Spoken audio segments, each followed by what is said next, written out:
भाई बंधुओं, चर्चा कर्म के बंध की चल रही है कि बंध किन कारणों से होता है। तत्वार्थ सूत्र के 8वें अध्याय में पहला सूत्र है मिथ्यात्व, अविरति, प्रमाद, कषाय, योगा, बंध हेतवा। बंध के हेतु हैं। तो कल चर्चा आई थी, प्रमाद तक आ गई थे, मिथ्यात्व अविरति हो चुकी थी और प्रमाद में 4 कषाय, 9 कषाय, निद्रा और स्नेह, ये प्रमाद है। इसको क्या कहा है? प्रमाद है। जागृत किसको कहा है? जो आत्मा के ध्यान में लीन है वो जागृत है, और जो आत्मा के ध्यान से बाहर है वो प्रमाद में है। आलस आपने सुना होगा नाम, वो भगवान की दृष्टि में प्रमाद में है। आपकी दृष्टि में आलस वो वाला है जो घर में काम नहीं करते हैं, जी चुराते हैं, काम छोड़ देते हैं, कई बार तो ऐसा काम बिगाड़ देते तुम कहोगे ही नहीं काम करने के लिए।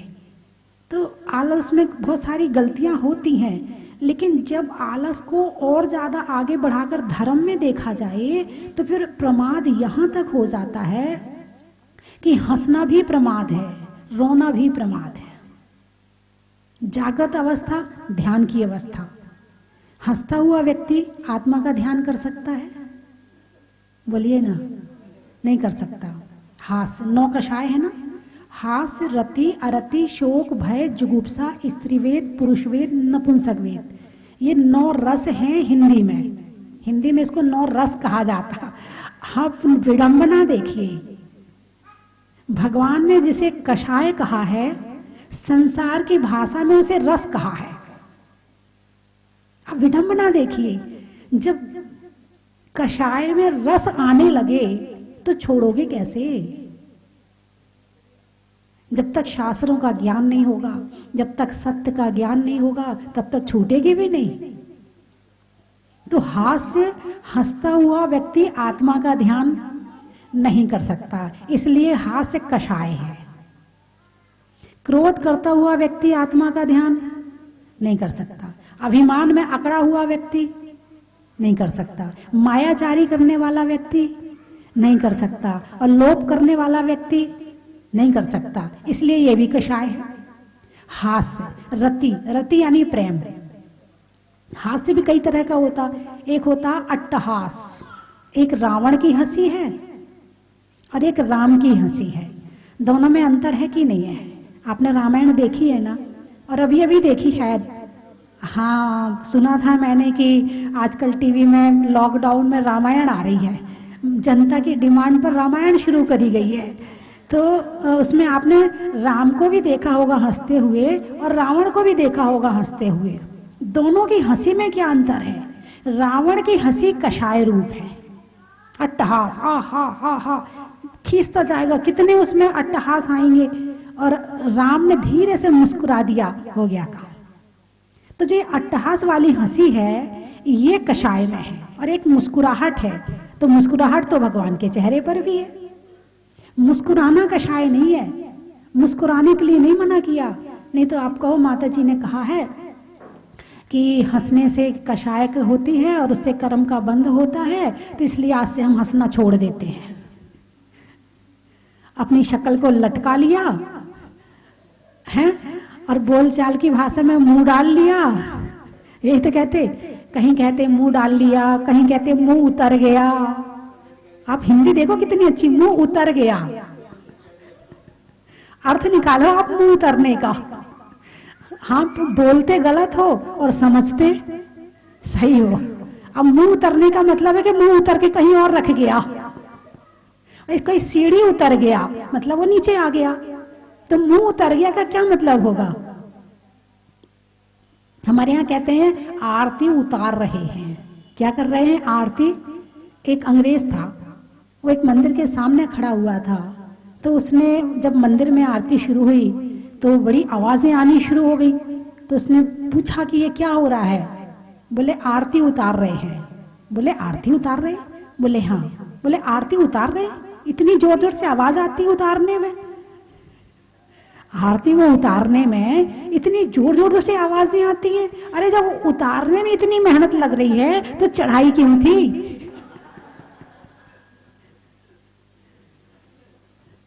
हमारे यहाँ की भाषा है, हम बड़ी बढ़िया मीठी भाषा बोलते हैं, कितनी गलत बोल रहे हैं, समझते सही है? पानी नाली में क्या कहते हैं? पानी बह रहा है, नहीं नाली बह रही है। क्या कहते हो? नाली को कभी बहते देखा है? नहीं देखा है। क्या बहता है उसमें? अच्छा, आप समझते सही हो। नल आ गई, नल को आते जाते देखा है? क्या होता है? नल में पानी आता है। अच्छा, कपड़े छोटे हो गए।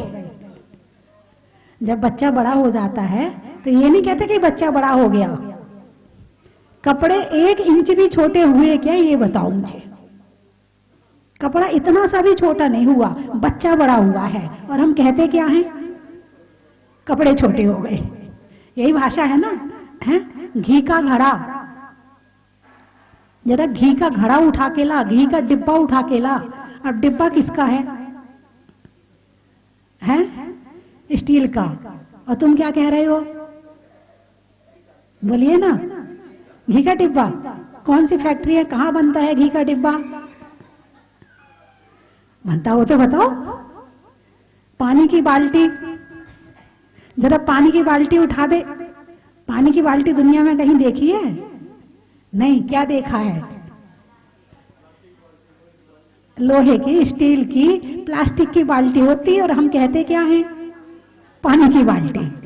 हमारे की भाषा बड़ी अच्छी, बड़ी मीठी भाषा है, हम कुछ भी बोले समझते सही हैं, बहुत ज्ञानी लोग हैं। बोलने में भी ज्ञानी है, और सुनने में भी ज्ञानी है, और समझने में भी ज्ञानी है। तो बात चल रही है हास्य की, कि हास्य कषाय है।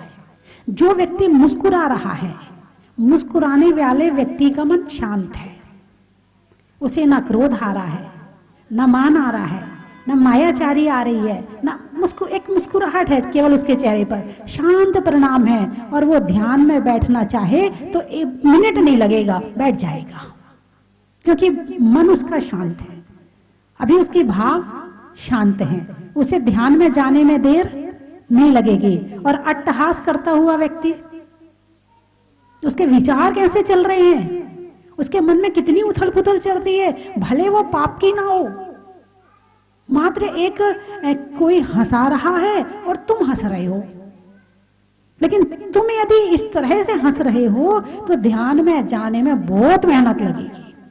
यही अंतर है हंसने में और मुस्कुराने में। इसीलिए हास्य को क्या कहा है? कषाय कहा है। रति, रति यानी प्रेम, प्रेम को भी कषाय कह दिया। क्यों कह दिया भाई? और किसी छोटे मोटे ने नहीं कहा है, भगवान महावीर ने कहा है।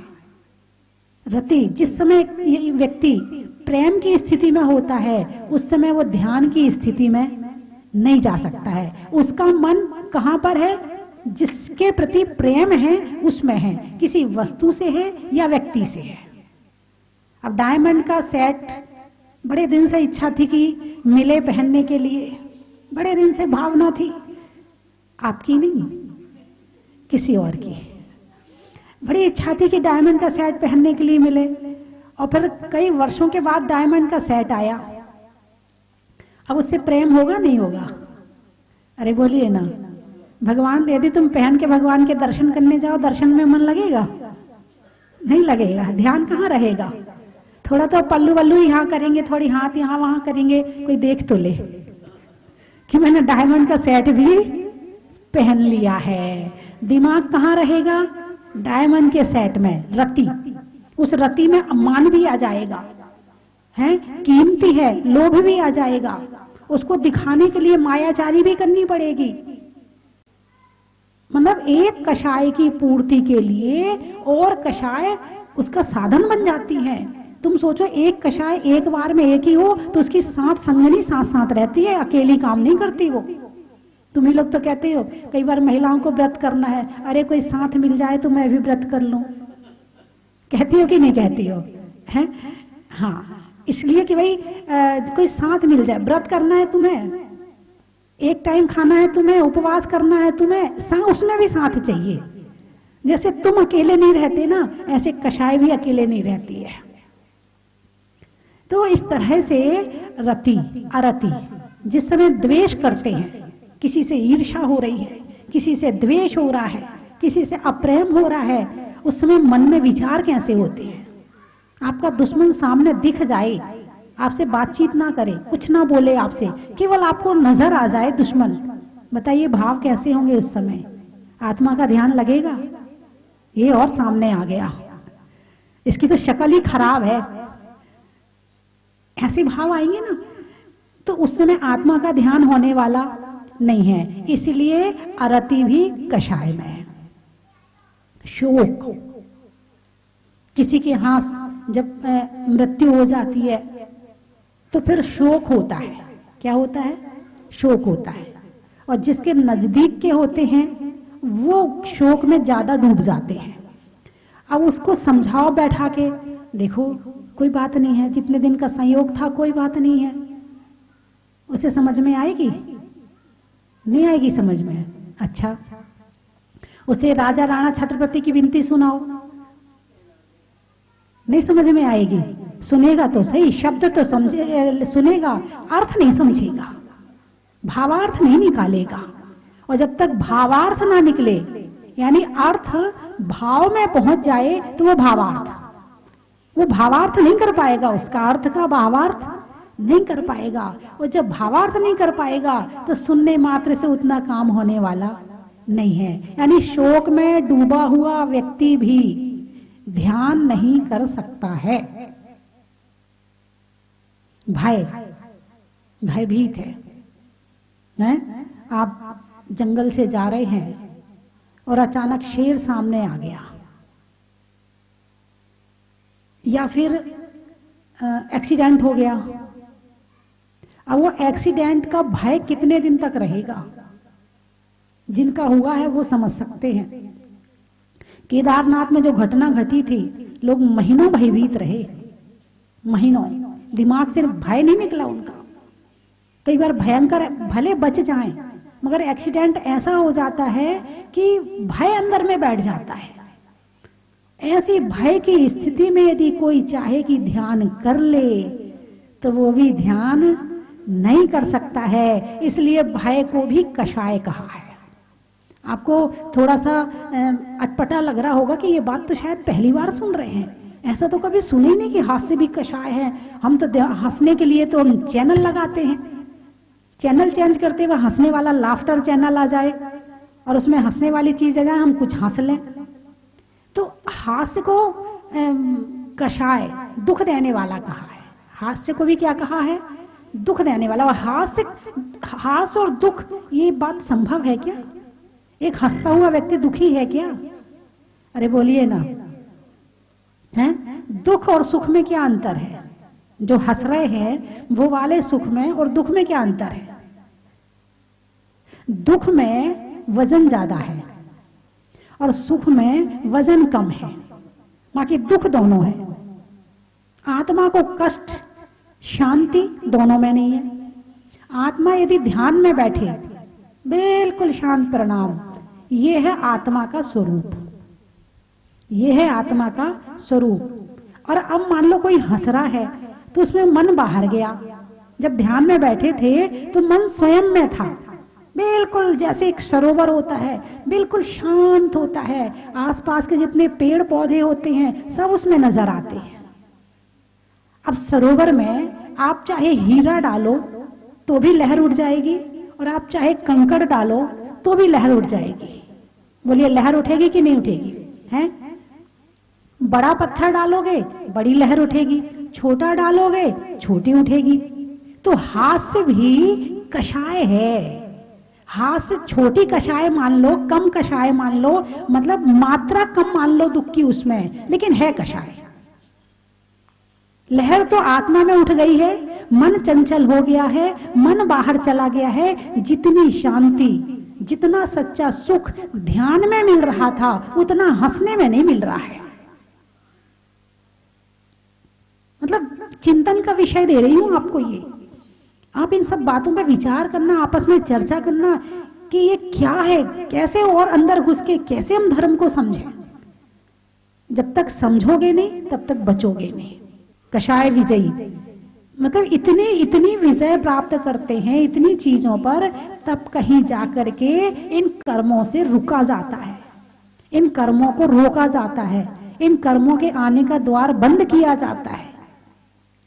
और यहाँ 24 घंटे आपने कभी अपने मन का हिसाब किताब लगाया कि कहाँ रहता है, किस समय कहाँ रहता है? ये जैसे मैंने अभी बताया आपको कि 4 कषाय और 9 कषाय, निद्रा और स्नेह, मन इनके अंदर ही घूमता रहता है या इससे बाहर आके आत्मा में भी आता है कभी?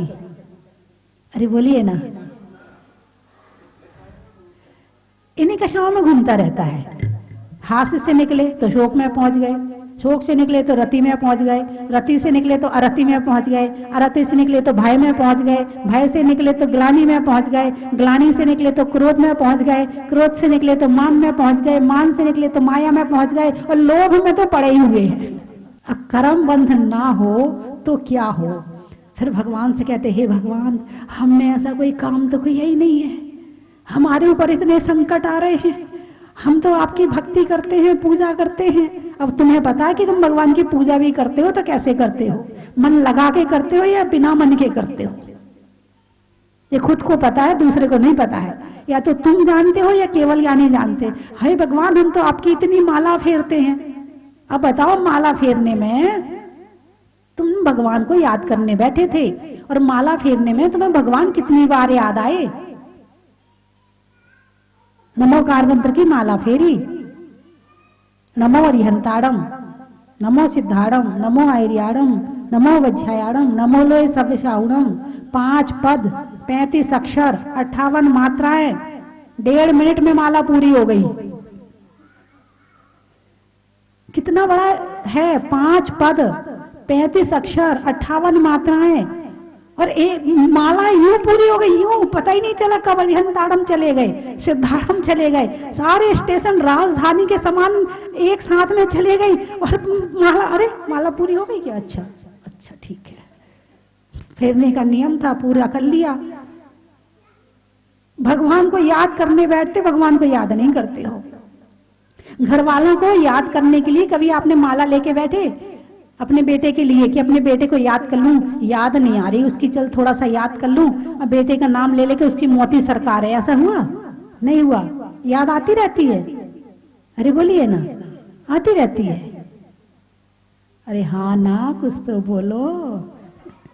हैं, संसार की चीजें याद ना भी करना चाहें तो आती रहती हैं, और भगवान को याद करने बैठते हैं तो याद नहीं आते हैं। फिर भगवान से शिकायत करते, भगवान हमने आपकी इतनी माला फेरी है, भगवान हमने इतना दान दिया है, भगवान हमने इतनी पूजा करी, फिर भी हमारे घर में इतने संकट। किन भावों से करी, जरा ये भी तो देखो। बेटे को, पति को, पत्नी को, माता को, पिता को तो दिल से याद किया है, और भगवान को? अरे बोलिए ना, हैं? बस आपने मुस्कुरा के बता दिया दाल में काला है, या दाल ही काली है, पूरी दाल ही काली है। हाँ, यदि आप सच्चे मन से भगवान का नाम लेते हो तो ऐसा हो नहीं सकता है कि पाप कर्म ना कटे। इसमें मंत्र की कमी नहीं है, इसमें भगवान की कमी नहीं है, हमारे कर्मों की कमी है। हम अपनी गलती दूसरों पर थोपते हैं, गलती हम करते हैं, और सदा ये बिल्कुल। आजकल तो और इतने होशियार हो गए हैं लोग, इतने होशियार हो गए हैं कि अपनी गलती मानने तो तैयार होते ही नहीं है। मुझे तो जो कहना है मात्र प्रवचन में बोलती हूँ, इसके अलावा किसी से कुछ नहीं कहती, क्योंकि पता है ये मानने वाला तो है ही नहीं है। तुम किसी से कहते तो ऐसे नहीं करना, नहीं हम करते थोड़ी हैं, वो तो आज इसलिए कर लिया, भले रोज करता हो, लेकिन यहाँ छुपाएगा वो आकर के। 1 मिनट में उसके बहाने तैयार रहते, ये काम ऐसे नहीं, वो तो हम हमेशा अच्छा ही करते हैं, वो तो आज ही गलती हो गई है। कोई मानने तैयार नहीं है आज के समय में अपनी गलती, और जो अपनी गलती नहीं मान सकता है वो धर्म कैसे कर पाएगा। तो हाथ से रति अरति भी कषाय के अंदर लिए निद्रा, निद्रा भी प्रमाद की स्थिति है, कषाय की स्थिति है, आलस की स्थिति है। और कुछ लोग तो दवाई भी खानी पड़ती है इसके लिए, नींद नहीं आती तो दवाई भी तो खानी पड़ती है कई बार, बताओ। यहाँ तो निद्रा विजय करने कहा है। अरिहंत भगवान 18 दोषों से रहित होते हैं। 18 दोष में भी नींद एक दोष है। क्षुत पिपासा जरा तंके जन्मांतक भयस्मया न राग द्वेष मोहस्या यस्याप्ता सा प्रकीर्तते। हैं क्षुत पिपासा, भूख प्यास, जरा आतंक, जन्मांतक भयस्मया जन्म बीमारी है, राग द्वेष मोह, ये सब रोग है, रोग आत्मा की बीमारी है ये। लेकिन वर्तमान स्थिति में हम इस बात को माने तो सही सबसे पहले कि ये बीमारी है। जब तक बीमार अपनी बीमारी को स्वीकार नहीं करेगा तब तक उसका इलाज होना संभव नहीं है। बोलिए सही है कि नहीं है? तुम डॉक्टर के पास कब जाओगे? जब ये मानोगे कि मैं बीमार हूं। और जब तुमने ये माने नहीं है कि तुम बीमार हो तो तुम डॉक्टर के पास जाओगे नहीं। तुमने ये माने ही नहीं है कि क्रोध कषाय है, मान भी लेते तो छोड़ते नहीं हो। हाथ से रति अरति कषाय है, ये माने ही नहीं है। और जब तक मानोगे नहीं तब तक दवाई नहीं खाओगे। बीमारी है, कष्ट भोग रहे हैं, बताइए कष्ट है कि नहीं है? इन सब में, इन सब में कष्ट है, लेकिन हम महसूस ही नहीं कर रहे हैं। क्योंकि जो कष्ट ज्यादा लंबे समय तक रह जाए ना तो आदत पड़ जाती है। अरे बोलिए ना, सही है कि नहीं है? अब कोरोना था, शुरू शुरू में कैसा हुआ? हो कोरोना है, दरवाजा बंद कर लो, कोई आ ना जाए, हैं बिल्कुल चारों तरफ पुलिस खड़ी है, डंडे मार मार के भगा रहे हैं, घर में रहो घर में रहो। शुरुआत थी कोरोना की, 3 महीने देखा अच्छा अब तो ये बढ़ रहा है, चल कोई बात नहीं है, अब डर खत्म हो गया। अब लोगों ने घर से निकलना शुरू कर दिया, अब उसे सामान्य मान लिया। अब उसे बीमारी मान तो रहे हैं लेकिन जितनी बड़ी बीमारी है उतनी बड़ी नहीं मान रहे हैं। अब तो जिसको हो रही है ना वो ही मान रहा है, और जिसको नहीं हो रही है वो नहीं मान रहा है। वो कुछ नहीं है, सब हो गया, कोरोना बुराना बहुत होता रहता है, कुछ नहीं है कोरोना, यही हो रहा कि नहीं? यानी कोई बीमारी यदि लंबे समय तक हमारे पास रह जाए तो हम उसके हैबिचुअल हो जाते हैं, हम उसके आदतन हो जाते हैं, आदत पड़ जाती है। बीमारी की भी आदत है, बस यही क्रोध मान माया लोभ के साथ हो रहा है, यही हाथ से रति अरति के साथ में हो रहा है। यही कारण है, अनंत काल के संस्कार हैं, इसलिए हमें लगता ही नहीं कि हमें दुख दे रहे हैं। ठीक है थोड़ी देर को हुआ, ठीक है हो गया। और जिनने इसको वास्तव में बीमारी माना है वो घर छोड़ के निकल जाता है, वो दूर करने का प्रयास करता है। और जिनने प्रयास किया है, पुरुषार्थ किया है, उन्हें सफलता मिली है और वो मोक्ष में जाके अनंत सुखी हो गए हैं। तो प्रमाद, 15 प्रकार का प्रमाद होता है। स्नेह, स्नेह को भी प्रमाद में लिया है। कितनी बड़ी बात है, स्नेह तो कोई बड़ी चीज नहीं है, निस्वार्थ प्रेम है, कुछ नहीं है, लेकिन प्रेम है तो सही, भला तो करना चाहता है सामने वाले का। यदि सामने वाले का भला भी कर रहा है तो तेरा मन तेरी आत्मा में नहीं है, बाहर है। पुण्य का बंध तो हो सकता है लेकिन आत्मा का ध्यान नहीं हो रहा है स्नेह में, इसलिए स्नेह को भी प्रमाद कह दिया है।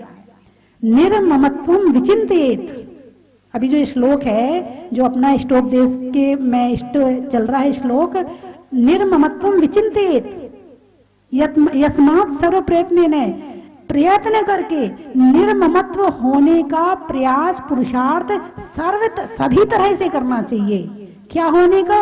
निर्ममत्व, यानी ममता रहित होने का, स्नेह रहित होने का, रति रहित होने का, मोह रहित होने का। जब तक ये ममता रहेगी, ममता शब्द तो बड़ा अच्छा लगता है, लोग अपने बच्चे बच्चियों का नाम पहले रखते थे, आजकल तो नहीं रखते हैं, आजकल तो बड़े सोच सोच के रखते हैं। हाँ, अब पहले यथा नाम तथा काम हो जरूरी नहीं था, और नाम है, कितना अच्छा नाम रख लो। और उसका नाम रखते हैं अतिशय, अति अति अति कहते हैं उसको, फिर वो अति करता है, फिर दुखी होते हैं। अतिशय नहीं कहते उसको, नाम तो अतिशय रख दिया, लेकिन पूरा नाम नहीं बोला उसका। अब जो तुमने बोला है फिर वही तो करेगा, अति किया है सो अति करेगा, है। अरिहंत नाम रखा है और फिर बोला अरे अरे अरे। अब अरि का मतलब होता है शत्रु। अब तुम उसे अरि कहोगे दिन भर शत्रु कहोगे तो वो क्या करेगा भाई? पुद्गल वर्गणा भी तो निकलती है ना शब्दों से, तुम बोल रहे हो तो पुद्गल वर्गणा निकल रही है, उसके शरीर में चिपक रही है, प्रभाव डाल रही है, नाम का प्रभाव भी पड़ता है। इसलिए नाम के उच्चारण में भी बड़ी सावधानी रखनी पड़ती है, नाम रखने में भी बड़ी, पहले के लोग नहीं रखते थे, पहले के लोग तो बड़े बड़े भोले भाले सीधे साधे होते थे। यदि बेटा हुआ और मान लो कोई फूल लेके आया या गुलाब का फूल दिख गया, गुलाब चंद हो गए हैं। अब लड़की हुई और पता चला कि लड्डू कोई ले आया है तो लड्डू बाई हो गई, इमरती देवी हो गई, है। किसी को हाँ मिठाई पसंद है तो मिठाई लाल हो गई, जो आए सो रख देते थे। लेकिन अब तो माता जी के पास जाएंगे, महाराज के पास, महाराज जी कोई अच्छा सा नाम बताओ। अच्छा ठीक है, इसका नाम आप विजय रख लो। नहीं नहीं, कोई अच्छा सा बताओ। अब विजय कितना अच्छा नाम है, सारी जिंदगी विजय प्राप्त करेगा। नहीं नहीं, अच्छा सा बताओ। तो हार बता दो फिर, नया तो हार ही रहेगा, विजय पुराना है तो हार नया रहेगा। तो कहने का मतलब अब अर्थ नहीं चाहते हैं, अब तो एक किसी का ना हो ऐसा नाम बताओ। भाई दुनिया में ऐसी कोई चीज नहीं है जो नाम किसी का ना हो, ये तो भूल जाओ।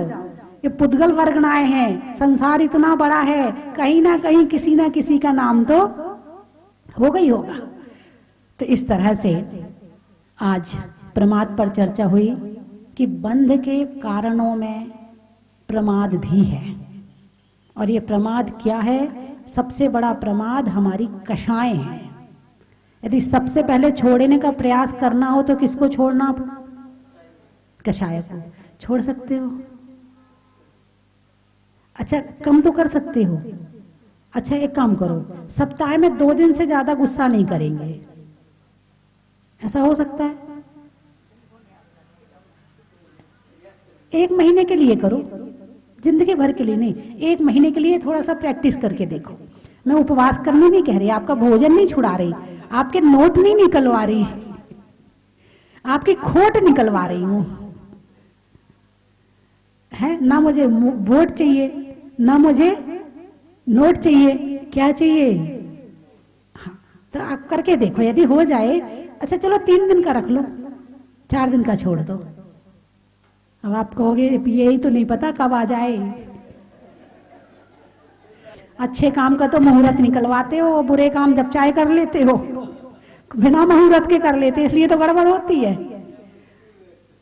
चलिए मैं 3 चीजें बोलूंगी, आपको कहना बड़ा ही महत्व है।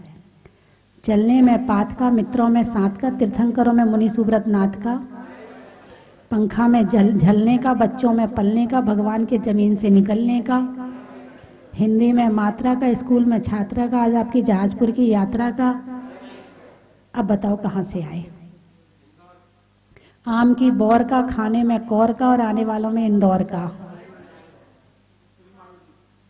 महावीर जी से आए हैं। अच्छा, रोटी में घी का, हरियाणा में जी का, और आने वालों में महावीर जी का।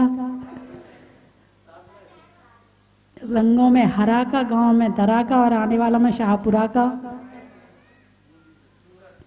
सूरत प्रभु की मूरत का, मनुष्यों की जरूरत का, आने वालों में सूरत का। पानी में गागर का, वृक्षों में आकर का, और आने वालों में सागर का। गाने में सुर का, नृत्य में नुपुर का, आने वालों में ललितपुर का। बड़ा ही महत्व है। झाड़ू में सीख का, झाड़ू में सीख का, और पान की पान में पीक का, और आने में छीक का। बड़ा ही महत्व है। क्या बताया था आपने? हिवर खेड़, खेड़ है। फलों में बेर का, जंगल में शेर का, आने वालों में हिवर खेड़ का। बड़ा ही महत्व है। पक्ष में सुधी का, मंदिर में बेदी का और आने वालों में बूंदी का। बड़ा ही महत्व है। फूल में कली का, तपस्या में बाहुबली का, आने वालों में देवली का। बड़ा ही महत्व है। हिंगोली दवाई की गोली का, शिखर जी में डोली का और आने वालों में हिंगोली का। बड़ा ही महत्व है। वृक्षों में बड़का, बड़की जड़का और आने वालों में चित्तौड़गढ़ का। बड़ा ही महत्व है। पुसद होने में गदगद का, मंत्र में बदवद का और आने वालों में पुसद का। बड़ा ही महत्व है। मैं बस इतना कहना चाहता हूँ कि ध्रुव, अचल और अनुपम गति को प्राप्त कराने वाला ये स्वस्ति धाम स्थल अवर्णीय, अद्भुत और अकल्पनीय है। अब माता जी के प्रवचन में 2-3 चीजें आई तो मैं एक बात बता देता हूँ कि पानी में नाली बहती है, प्लास्टिक की बाल्टी है, ऐसे शब्द आपने सुने? एक शब्द आप बहुत दिन से मैं भी सुनता रहा हूँ, स्वस्ति धाम। इसका क्या मतलब? स्वस्ति धाम कहाँ है? कहाँ है स्वस्ति धाम? कहाँ है? जहाजपुर, यही स्वस्ति धाम, वही स्वस्ति धाम। ये ज्ञानी की भाषा है, अज्ञानी की भाषा स्वस्ति धाम ये, ज्ञानी की भाषा स्वस्ति धाम ये। जी समझ में आया? पानी बहती है, नाली बहती है, प्लास्टिक की बाल्टी, घी का घड़ा, घी का पीपा। समझ में आया? ये समझ में क्यों नहीं आ रहा है? स्वस्ति धाम ये है। स्वस्ति धाम ये माता जी बता रही हैं। उन्होंने कहा कि यहां पर आओ, स्वस्ति धाम ये है। बाद में हम बताएंगे स्वस्ति धाम ये है।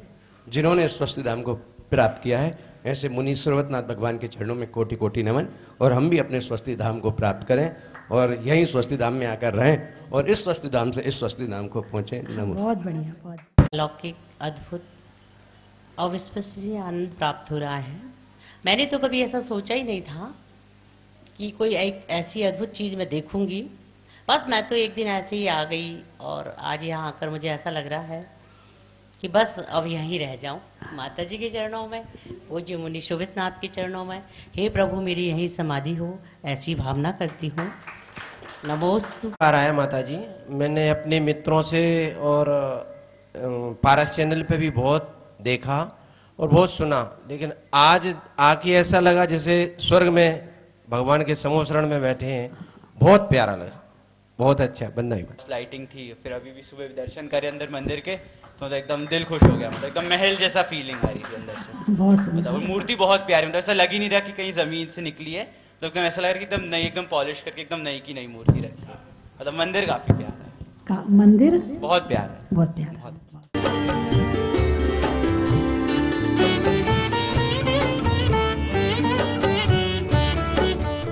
स्वस्ति धाम जहाजपुर में विराजमान भूगर्भ से प्रकटित 1008 श्री मुनिशोतनाथ भगवान की कृपा और पूज्य गणनी आर्य का स्वस्ति भूषण माता जी का मंगलमय आशीर्वाद आप सब पर हमेशा बना रहे। आप स्वस्थ रहें और धर्म के मार्ग पर हमेशा आगे बढ़ते रहें। बंधुओं, पूज्य गुरु माँ की मंगल में प्रेरणा से स्वस्ति धाम में 40 दिन महाअनुष्ठान चल रहा है। 8 नवंबर 2020 से 17 दिसंबर 2020 तक। उस दिन आपके नाम से शांतिधारा, मुनीश्वर विधान और मुनीश्वरनाथ भगवान के समक्ष 40 बार चालीसा का पाठ होगा। अपने घर में सुख, शांति और समृद्धि के लिए, शनि ग्रह बाधा को दूर करने के लिए, रोग शोग आदि व्याधि को दूर करने के लिए आप एक दिन के चालीसा, विधान और शांतिधारा के पुण्यार्जक बन सकते हैं, जिसकी न्योछावर राशि मात्र 5100 रुपये है। बंधुओं, इस कोरोना महामारी के भीषण काल में पूज्य माता जी ने हम सबको यह अवसर प्रदान किया है कि आप अपने घर में रह करके अपने उत्तम स्वास्थ्य के लिए, रोग शोग आदि व्याधि को दूर करने के लिए इस स्वस्ति धाम जहाजपुर में विराजमान मुनीश्वरनाथ भगवान के मस्तक पर अभिषेक करवाएं, शांतिधारा और चालीसा करवाएं। तो आप अपना नाम यहाँ पर दे सकते हैं। साथ ही मुनीश्वरनाथ भगवान का अभिषेक और शांतिधारा दर्शन का लाभ आप सबको मिल सकता है। आप स्वस्ति धाम जहाजपुर में पधारे। यहाँ पर आवास की एवं भोजन की समुचित व्यवस्था है। धन्यवाद। कंचन की थाल को सजाओ रे आज, रत्नों की थाल को भर लाओ रे आज। आओ आओ करे रे गुणगान आरती भगवन की। आओ आओ करे गुणगान आरती भगवन की। आओ आओ करे रे गुणगान आरती भगवन की।